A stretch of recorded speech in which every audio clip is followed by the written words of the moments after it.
नमस्कार साथियों। भारत के भूगोल के अंतर्गत हम लोग सामान्य परिचय देख रहे थे।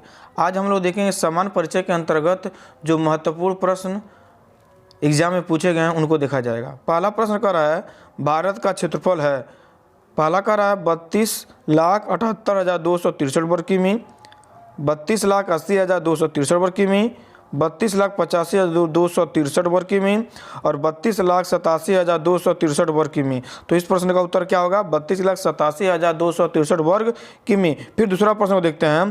कह रहा है क्षेत्रफल की दृष्टि से भारत का संसार में स्थान है। कह रहा है क्षेत्रफल की दृष्टि से भारत का संसार में स्थान है, कौन है? 8वां है, 9वां है, 10वां है, 7वां है। तो इस प्रश्न का उत्तर क्या होगा? 7वां। क्षेत्रफल की बात किया जाए तो विश्व में कुल क्षेत्रफल का 2.4% है और क्षेत्रफल के संदर्भ में भारत का रूस, कनाडा, संयुक्त राज्य अमेरिका, चीन, ब्राज़ील, ऑस्ट्रेलिया के बाद आता है। फिर प्रश्न पूछ रहा है भारत देश का उत्तर दक्षिण विस्तार तथा पूर्व पश्चिम विस्तार है। कह रहा है भारत देश का जो उत्तर से दक्षिण का विस्तार है और पूर्व से पश्चिम का विस्तार है वो कितना है? तो कह रहा है 3,214 किमी तथा 2,970 किमी, फिर दिया 3,214 किमी तथा 2,933 किमी। तो इस प्रश्न का उत्तर होगा 3214 तथा 2933, अर्थात 3214 किमी और 2933 किलोमीटर है। किसका? भारत का उत्तर और दक्षिण का विस्तार।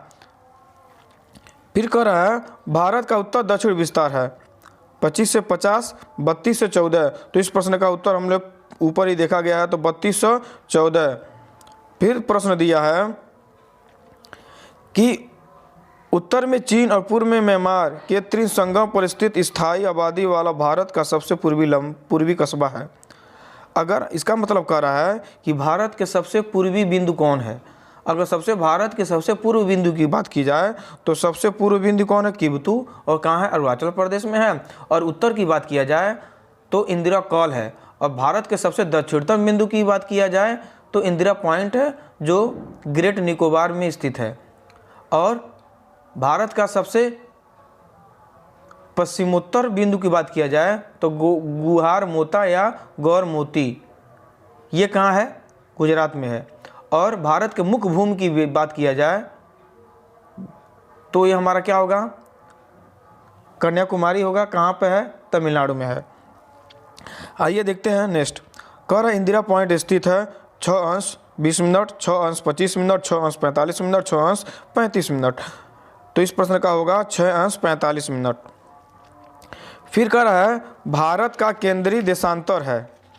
प्रश्न कह रहा है जो भारत का केंद्रीय देशांतर है तो कह रहा पहला दिया है 82° पूर्वी, 87°30' पूर्वी, 90°30' पूर्वी, 68°39' पूर्वी। तो इसका क्या होगा? 82° पूर्वी देशांतर। क्या होगा? 82° कौन सा? पूर्वी देशांतर होगा। कह रहा है भारत का जो केंद्रीय देशांतर होता है 82° पूर्व की ओर होता है। इसी देशांतर के समय को देश का मानक समय या प्रमाणिक समय माना गया है। यह रेखा प्रयागराज अर्थात इलाहाबाद कि मिर्ज़ापुर, कहीं कहीं दिया है इलाहाबाद के नैनी या इलाहाबाद के मिर्ज़ापुर, तो दोनों ऑप्शन हमारा क्या होगा? सही हो जाएगा। मिर्ज़ापुर आदि जिलों से होकर गुजरती है। यहाँ का समय ग्रीनविच से 5.5 घंटा क्या होता है? आगे होता है। जो भारत का मानक समय होता है वो ग्रीनविच रेखा से 5.5 घंटा क्या होता है? आगे होता है। फिर नेक्स्ट प्रश्न देखते हैं। कह रहा है भारत का मानक समय और ग्रीनविच औसत समय में कितना अंतर है? तो अभी हमने बताया तो ये कितना अंतर है? 5.5 घंटे का। कितना अंतर है? 5.5 घंटे का। फिर कह रहा है भारत का प्रमाणिक समय लिया जाता है।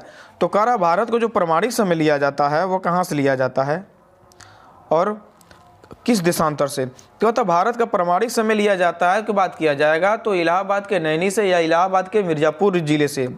और इसमें कह रहा है देशांतर की बात पूछ रहा है तो 75.5 पूर्वी देशांतर ये नहीं होगा, 70 पूर्वी देशांतर नहीं होगा, 82.5 पश्चिमी देशांतर, पश्चिम के तो होगा ही नहीं, 82.5 पूर्वी देशांतर। तो इस प्रश्न का उत्तर क्या होगा? 82.5 पूर्वी देशांतर होगा। फिर कह रहा है भारत में अपनाई गई मानक मध्याह्न मेरिडियन है, अर्थात ये क्या होगा? 82.5 क्या होगा? ये होगा 82.5 पूर्वी देशांतर की ओर। फिर देखते हैं, कह रहा भारत का मानक समय रेखा किस राज्य से होकर नहीं गुजरती है? कह रहा है, तो इसका ट्रिक था, हमने बताया था। कह रहा है भारत का मानक समय रेखा किस राज्य से होकर नहीं गुजरती है? हमने पहले इसका ट्रिक बताया था, यूपी में छतरी उड़ी आंधी से, यूपी में छतरी उड़ी आंधी से। तो यूपी में उत्तर प्रदेश, में से मध्य प्रदेश, छतरी से छत्तीसगढ़, उड़ी से उड़ीसा और आंधी से आंध्र प्रदेश। तो हमारा क्या होगा? इस प्रश्न का उत्तर क्या होगा? तमिलनाडु। फिर देखते हैं, कह रहा है कि भारत का देशांतरी विस्तार 68 अंश पूर्व से 97 अंश पूर्व देशांतर। ठीक है, इसका अक्षांश विस्तार कितना होगा? अर्थात पूर्वी देशांतर दे दिया है 68 अंश 7 मिनट पूर्व से 97 अंश 25 मिनट पूर्व तक का ये देशांतरी विस्तार दे दिया। इसका हमको आप कह रहा है कि अक्षांशीय विस्तार बताइए। तो अक्षांशीय विस्तार क्या होगा? 8 अंश 4 मिनट से 37 अंश 6 मिनट उत्तर की ओर। इस प्रश्न का उत्तर क्या होगा? बी होगा।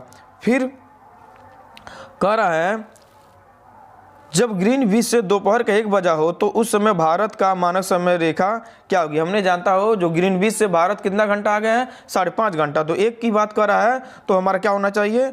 अब 1 देखो शाम कह रहा है कि सुबह, तो 1 के बाद क्या होगा? हमारा शाम, 1 के बाद 2 3 4 हमारा क्या होगा? शाम की तरफ हम बढ़ रहे हैं। तो क्या होगा? ये हमारा होगा 6:30 बजे। क्या होगा? 6:30 बजे।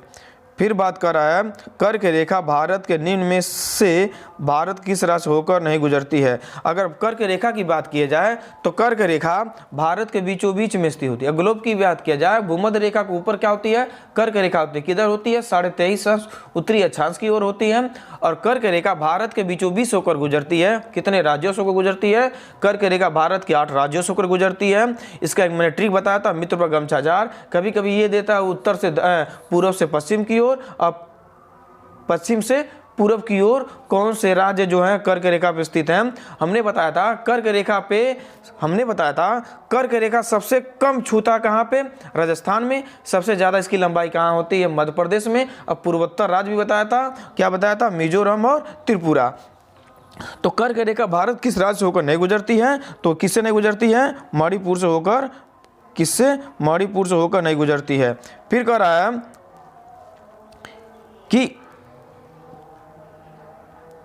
कर्क रेखा भारत के किस प्रांत से होकर नहीं गुजरती? देखिए सबसे पहले हमको कर्क रेखा हर हालत में याद कर लेनी है, क्योंकि क्या या तो पूछेगा कर्क रेखा गुजरती है किस रास्ते से, और कर्क रेखा किस रास्ते से नहीं होकर गुजरती है। अब देखिए कर्क रेखा कह रहा है कर्क रेखा भारत के किस प्रांत से होकर नहीं गुजरती है, देखते हैं। तो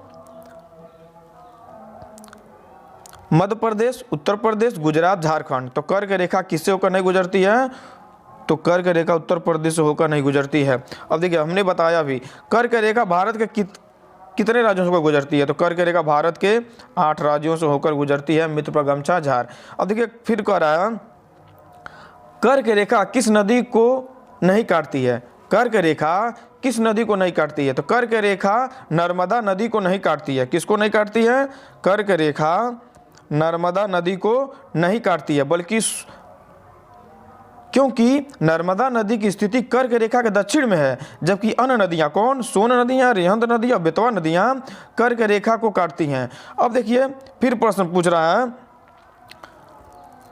कर्क रेखा किस नदी को 2 बार काटती है? कह रहा है कर्क रेखा किस नदी को 2 बार काटती है? तो माही नदी को। किसको? माही नदी को 2 बार काटती है। अर्थात माही नदी जो नदी है वो कर्क रेखा को 2 बार क्या करती है? काटती है। फिर कह रहा है भारत और पाकिस्तान के मध्य कश्मीर समस्या को लेकर, कह रहा है भारत और पाकिस्तान के मध्य कश्मीर समस्या लेकर कितनी बार युद्ध हुआ था? तो देखा जाए तो युद्ध हुआ है 4 बार, लेकिन कश्मीर की बात किया जाए तो कश्मीर की बात किया जाएगा 3 बार। क्या होगा? 3 बार। एक बार हुआ था 1948 में, एक बार 1965 में और एक बार 1999 में। लेकिन जो 1971 का युद्ध हुआ था वो बांग्लादेश से संबंधित था, अर्थात उस समय बांग्लादेश पूर्वी पाकिस्तान के अंतर्गत आता था। अगर इस प्रश्न में क्या करा है, कश्मीर की समस्या को लेकर, तो इस प्रश्न का उत्तर होगा 3, अर्थात 3 है। 3 बार युद्ध हुआ था, 1948, 1965 और 1999। फिर देखते हैं, कह रहा भारत का आकार विश्व में है, तो हमें ही बताया था भारत का आकार विश्व में कौन सा है? 7वां बड़ा देश है। क्या है? 7वां बड़ा देश है। अब देखिए फिर कह रहा है कि भारत का क्षेत्रफल संसार के क्षेत्रफल का 2.4% है, परंतु इसकी क्या जनसंख्या पर है, जैसे कह रहा है कि पूरे विश्व की बात किया जाए तो भारत का क्षेत्रफल कितना है? 2.4, परंतु इसकी जनसंख्या कितनी निवास करती है? तो इसकी संपूर्ण मानव जाति कितना निवास करती है? 17.5%, अर्थात 17.5% संपूर्ण जनसंख्या, विश्व की संपूर्ण जनसंख्या में से 17.5% जनसंख्या भारत का प्रमुख योगदान रहता है। अब देखिए फिर कह रहा है भारत में लगभग कितने गांव हैं? लगभग तो भारत में 5 लाख, 8 लाख, 6 लाख 40,932 33। तो इस प्रश्न का उत्तर होगा 6,09,932 या 33। अब देखिए फिर कह रहा है भारत का एक राज्य जिसे होकर कर्क रेखा गुजरती है। अभी उस 2 प्रश्न में क्या था कि कर्क रेखा नहीं गुजरती, इसमें क्या दिया है? भारत कौन सा राज्य कर्क रेखा से होकर गुजरती है? तो बिहार से एकदम नहीं गुजरती, ये तो स्पष्ट है। किसे नहीं कर्क रेखा गुजरती है? अच्छा, गुजरती है बिहार से नहीं गुजरती है, हिमाचल नहीं, जम्मू किससे गुजरती है? झारखंड। इस प्रश्न का उत्तर क्या होगा? डी, झारखंड। कह रहा है निम्न नगरों में कर्क रेखा का निकटतम दूरी पर स्थित है। तो मतलब कर्क रेखा के निकटतम कौन नगर जो है सबसे समीप है? तो निकटतम कौन है? अगरतला, गांधीनगर, जबलपुर, उज्जैन। इन चारों की बात किया जाए तो इसमें उत्तर क्या होगा? गांधीनगर। कह रहा निम्न में से कोई कर्क रेखा के निकट नगर है? दिल्ली, कलकत्ता, जोधपुर और कोई नहीं। तो इसका उत्तर क्या होगा? कर्क रेखा के निकट तो क्या होगा? कोलकाता। क्या होगा? कोलकाता। फिर देखते हैं कौन सा महत्वपूर्ण अक्षांश भारत को 2 बराबर भागों में विभाजित करता है? अब देखिए, अब कह रहा भारत को 2 बराबर भागों में कौन बांटता है? किसको? भारत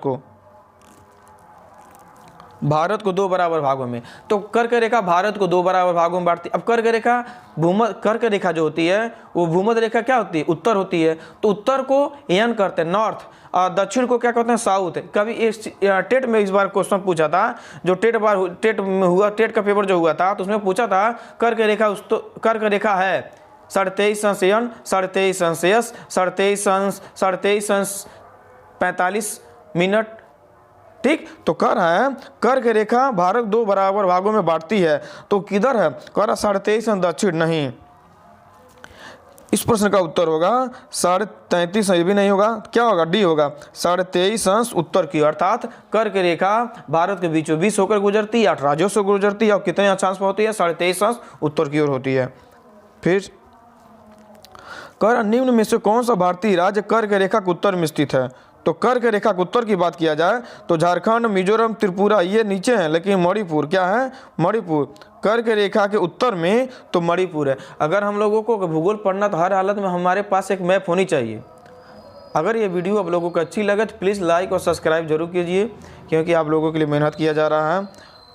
और इसके बाद मैं पॉलिटी से बनाऊंगा और भूगोल मेरा लगातार क्लास चलता रहेगा। पॉलिटी, हिस्ट्री, उसके बाद हिंदी का नंबर आएगा, उसके बाद ईवीएस का नोट्स मैंने बहुत अच्छा बनाया, क्योंकि मेरे ईवीएस के नोट्स से कम जो पर्यावरण के क्वेश्चन आए थे 18 नंबर के पर्यावरण क्वेश्चन सेम टू सेम हमारे बुक से आए थे।